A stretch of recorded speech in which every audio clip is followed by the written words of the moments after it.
something to see.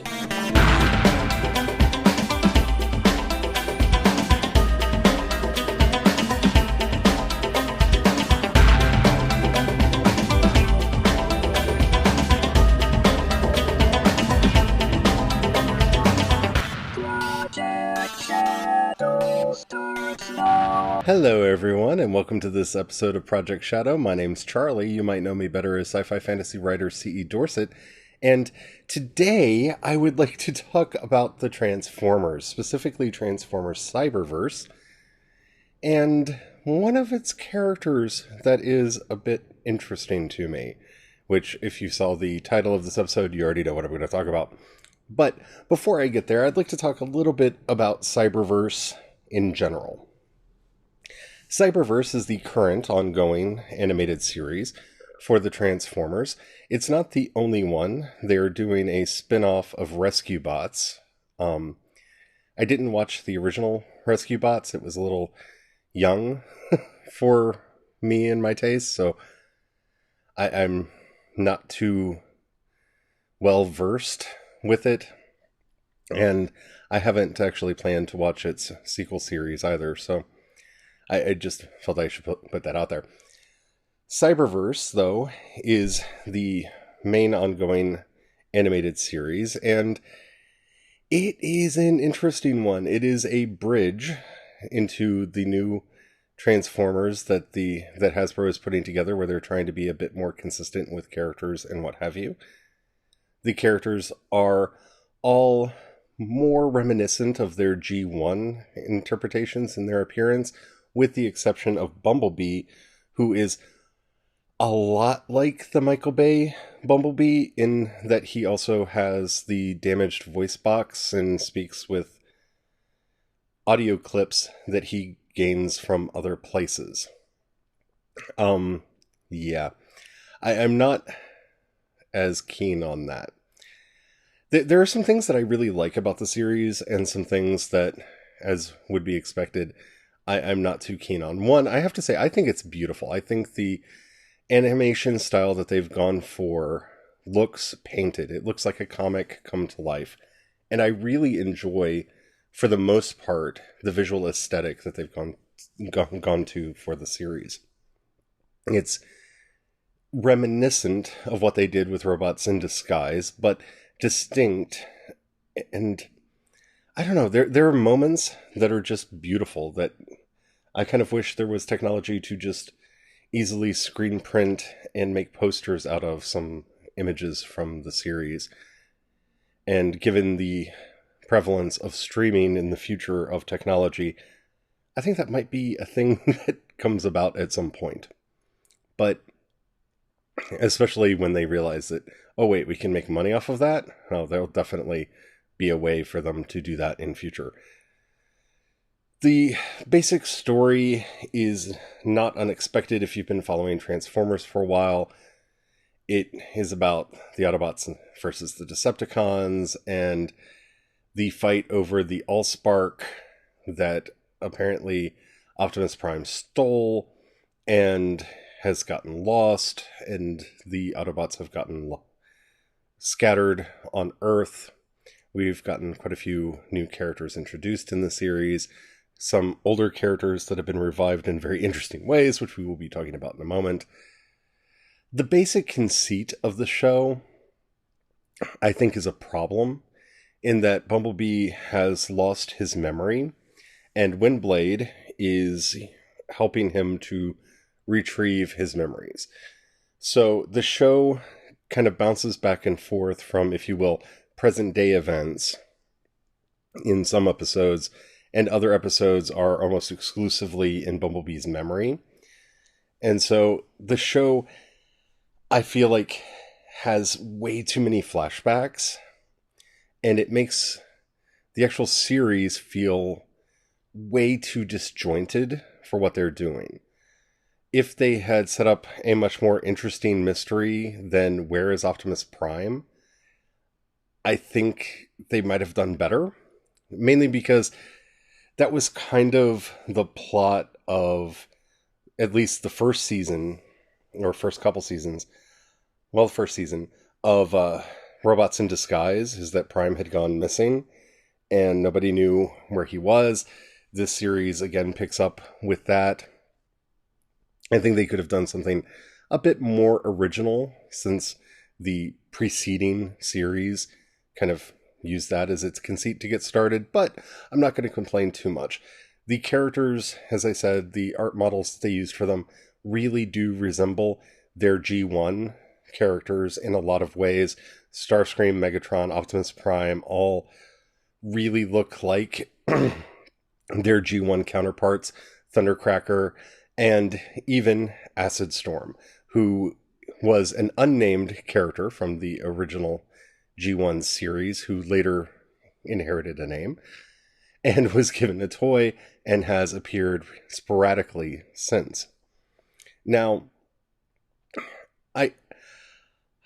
I really don't feel like I can pronounce the show good or bad at this point, mainly because it comes on the heels of the Prime Wars series that Machinima did that was very not good in so many ways. It had potential.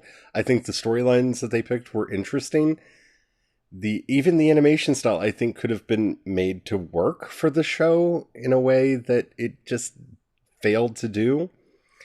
And it wasn't always the fault of the voice talent. They did bring in some wonderful actors to do some of the voices, but some of the characters were extremely badly cast so that they could, I don't know, try to pull in more people from social media. A lot of YouTubers were brought in to do voices, and I don't understand why they were made to play some of the characters that they were. Most notably, Matt Pat from Game Theory and Film Theory was brought in to voice a combiner when I think if any character, he should have played Perceptor, just because that's more the media that's the personality that he cultivates on his show. And it felt weird that they basically had him talk in a very flat, monotone voice that, I don't know. I'm not saying that he's a great actor or anything. He's indicative of how they misused the talents that they did bring in for the show. And that's posing a huge problem for me when I'm trying to figure out the quality of Cyberverse. Because the preceding show, the Prime Wars series, was so bad. I mean, I want to find things to like about it, because it's Transformers, and that's how I do. And it had moments where I think it could have been good. And it seemed to have just decided to veer away from them every time it got a chance. Like, every time it got close to, oh, and here's where it finally makes sense and starts doing things in a way that it should do, it goes, actually, we're going to do this other thing just to confuse and complicate and make it not work. Okay? I blame most of the failures of the series on the writing, and possibly if they even had a series Bible that they used to construct the show, it just didn't work. And because the Prime Wars were so bad, what is it? Titan's Return. I can't remember the names of all three of them, but because the Machinima shows were so bad, the fact that this show has moments where it's really good, like the episode The Cube, is one of the best episodes of a Transformers show I've seen in a while. I really enjoyed it. I liked how they used the characters. I liked the animation. There was just so much about that episode that I really enjoyed, to the point where I, after watching it, immediately searched to see if they put up a game so I could play Cube, because it looked fun. And I was surprised that they didn't take the opportunity to make a mobile game at the least, where people could play that game, because it just looked like fun. And maybe they eventually will, and hopefully if they do, it will be fun. But, it has episodes like that I really enjoyed and liked a great deal.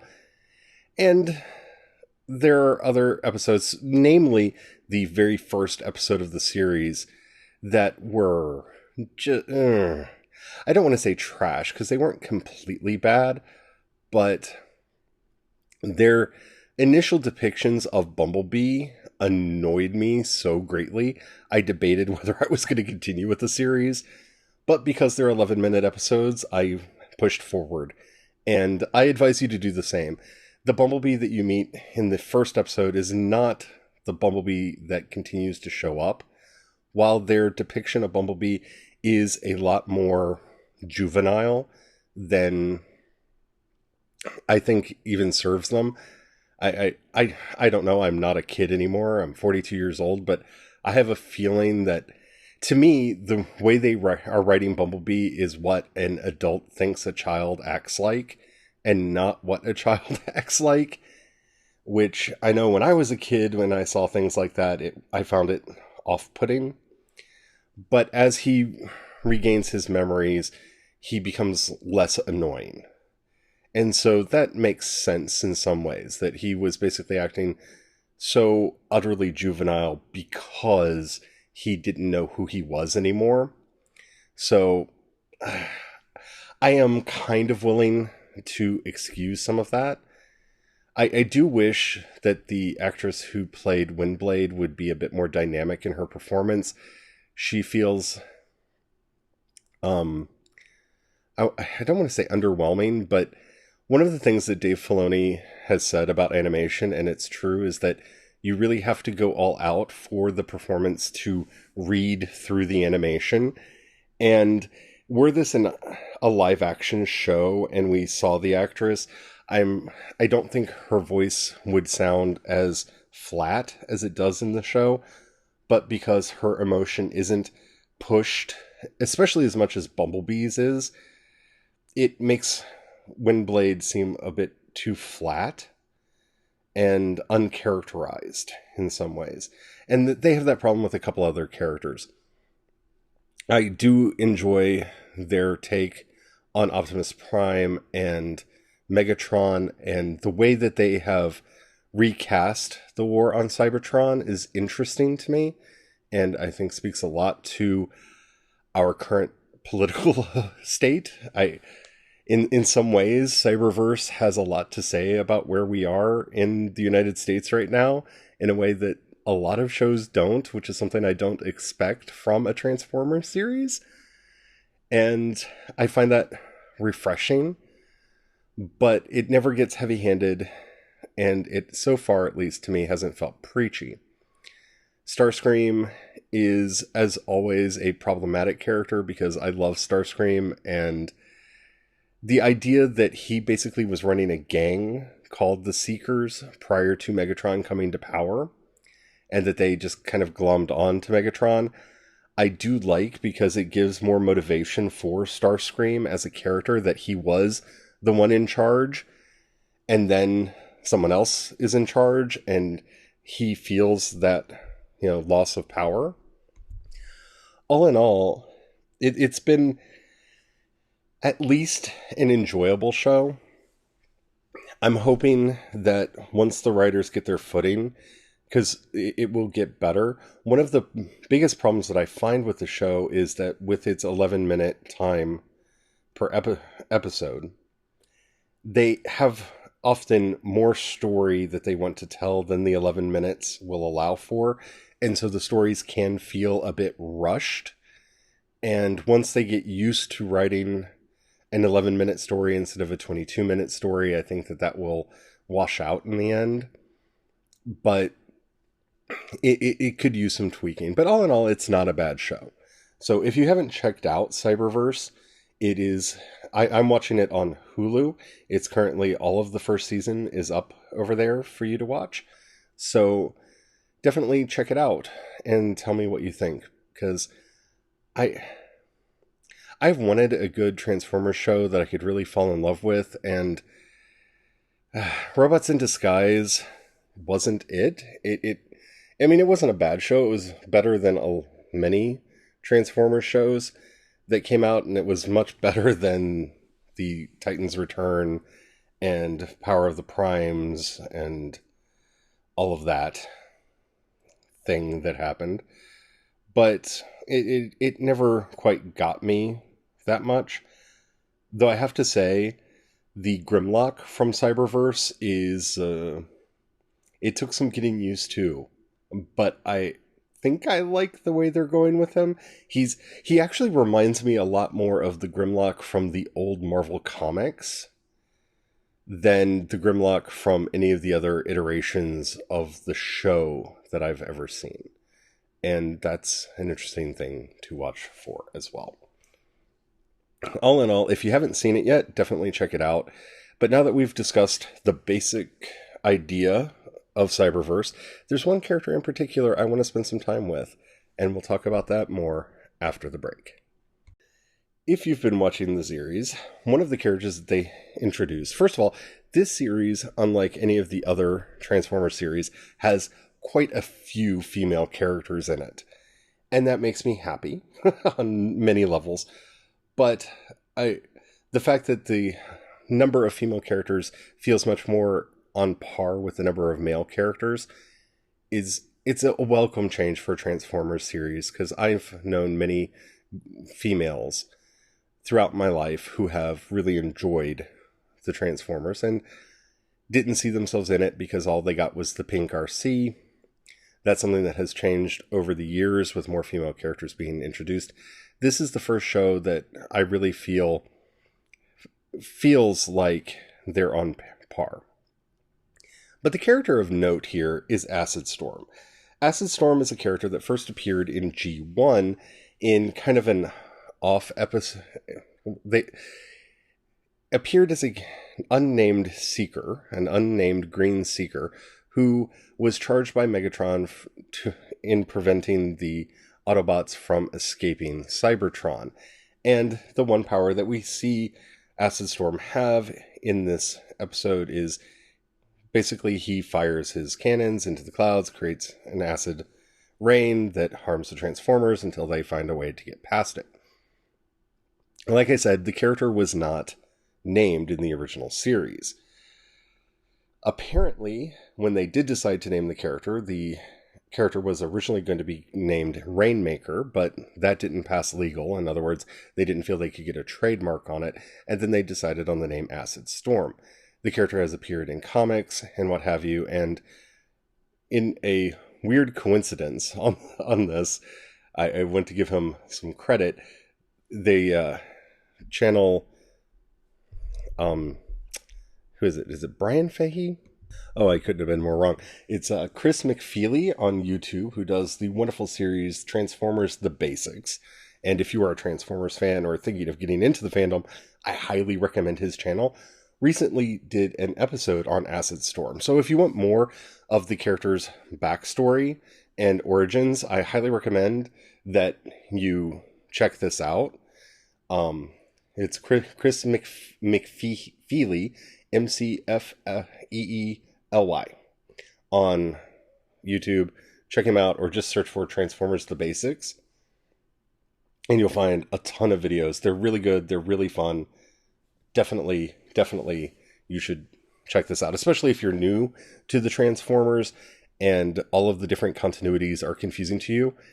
He actually has done several basics episodes explaining Transformers continuity and how it works and the various continuities themselves.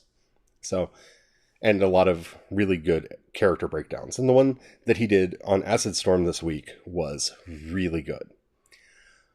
But the reason I wanted to talk about Acid Storm is Acid Storm is voiced by a female actress. Now, what becomes interesting about this is twofold. One, all of the bios of Acid Storm, even for Cyberverse, refer to this character as a he. The actual character in the show appears in alternate forms, either as a masculine seeker or as a feminine seeker. What's really exciting, for me at least, is when asked about this, one of the writers, a May Cat, said on Twitter, when asked, "What's up with Acid Storm switching between male and female seeker designs, depending on the episode?" One of the writers, May Cat, responded to this question by saying That's just something Acid Storm likes to do. Hashtag Cyberverse, hashtag Acid Storm. Oh, wait a minute. So this writer is saying that the character is gender fluid. Ooh. Ooh. If that's true, and I have to say, based on the animation for the character, which does switch back and forth between male and female presentations on the show, and the fact that a writer for the show has said that that's intentional and not a animation error, which we will see in subsequent seasons, and hopefully this isn't an animation error that they're just making up an explanation for, and we continue to see this. This would make Acid Storm, to my knowledge, the first gender fluid Transformer on this show. That's amazing. That's really cool. As somebody who has played with gender fluidity throughout their life and who identifies somewhere between gender fluid and trans femme, wow. To see in a kids show a character possibly intentionally depicted as gender fluid and it not being on Steven Universe, that's amazing. And I hope it's intentional, and I hope that this is something that they continue to do throughout the show. And I don't think it's something that necessarily needs to be remarked on. I mean, you could do a line just to enshrine it fully into canon so that people could not argue that it's an animation error. Though I have to say, if it continues to happen in season 2, then to me, that cements that what the writer said was accurate, that it's not just an animation error, that this is something intentional with the character. I would also like to see them maybe start using they, them pronouns or something. I think that this could be really powerful, especially for young kids growing up, trying to discover their own sense of gender, especially on a Transformers show that gives you so many heroes and villains of all genders. We have a lot of males, we have a lot of females. It would be wonderful if they actually included a non-binary gender fluid character on the show and like fully enmeshed it in canon.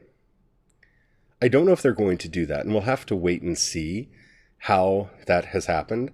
I know in my headcanon, Acid Storm will forever now be a gender fluid character.